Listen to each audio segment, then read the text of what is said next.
Igan, patay po ang isang truck driver matapos barilin habang siya ay natutulog sa Tondo, Maynila. Narito ang report ni Salima Refran.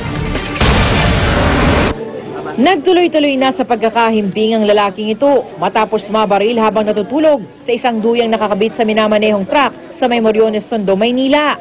Pasado alas 12 ng hating gabi na makarinig na lang daw ng putok ang mga nasa paligid. Ang putok po, ang akala ko po, yung ano lang, yung putok ng gulong ng tricycle. Yun lang po.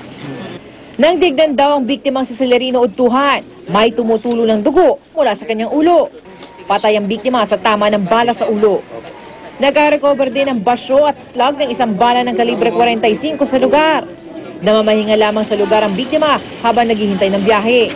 Ang anak ng biktima na pahinante, labis ang hinanakit sa nangyari. Hostesya lang yung akin. Bakit nila ginawa to? Walang kasalanan ng tatay ko. Yun lang. Kwento ng anak ng biktima, bago napatay, nakipag-inuman pa raw ang kanyang ama sa ilang kaibigang kapwa truck driver. Pero tiwala daw siyang hindi magagawa ito na mga kaibigan ng ama. Ang mga nakainuman, inimbitahan para magbigay ng pahayag sa pulisya. Tulog na kami. Hindi namin magagawa sa driver namin. Magagawa namin yun.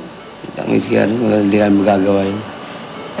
Ang pulisya, nais naman beripikahin ang isang kwento ng mga residente.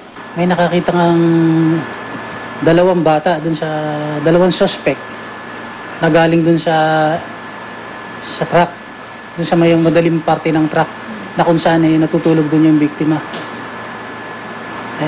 Sa ngayon ay hinahanap pa natin yung dalawang batang yon. Ito ang unang balita mula sa Maynila. Salima Refran, reporting. Samantala, isa sa paboritong pampalamig tuwing tag-init ang halo-halo. Kaya naman ang mga residente ng Estancia, Iloilo, isang giant halo-halo ang inihanda para sa pagdiriwang ng kanilang ikapitong halo-halo festival. Pinaghalo-halo sa isang malaking banyera ang mga sangkap katulad ng saging, kamote, mais, ube at sago. Nilagyan ng yelo at gatas at pinagtulungang haluin ng mga residente. Libreng pinamigay ang halo-halo sa mga residente na talaga namang enjoy sa pagkain nito. Pampalamig.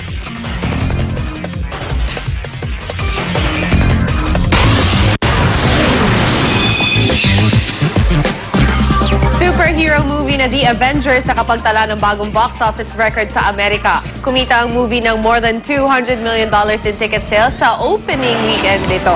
Ang The Avengers ay base sa Marvel comic series kung saan isang superhuman team ang binuo para ipagtanggol ang mundo mula sa evil god na si Loki. Ang record ay dating hawak ng Harry Potter and the Deathly Hallows Part 2 na kumita naman ng over $169 million sa unang weekend nito. May mga chika pa ako mamaya, so stay tuned.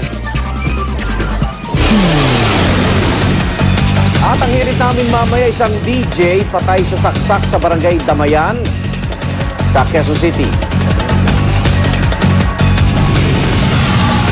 28 stall sa isang palengke sa Bacolod City nasunog. Abangan yan at iba pa sa unang balita mamaya.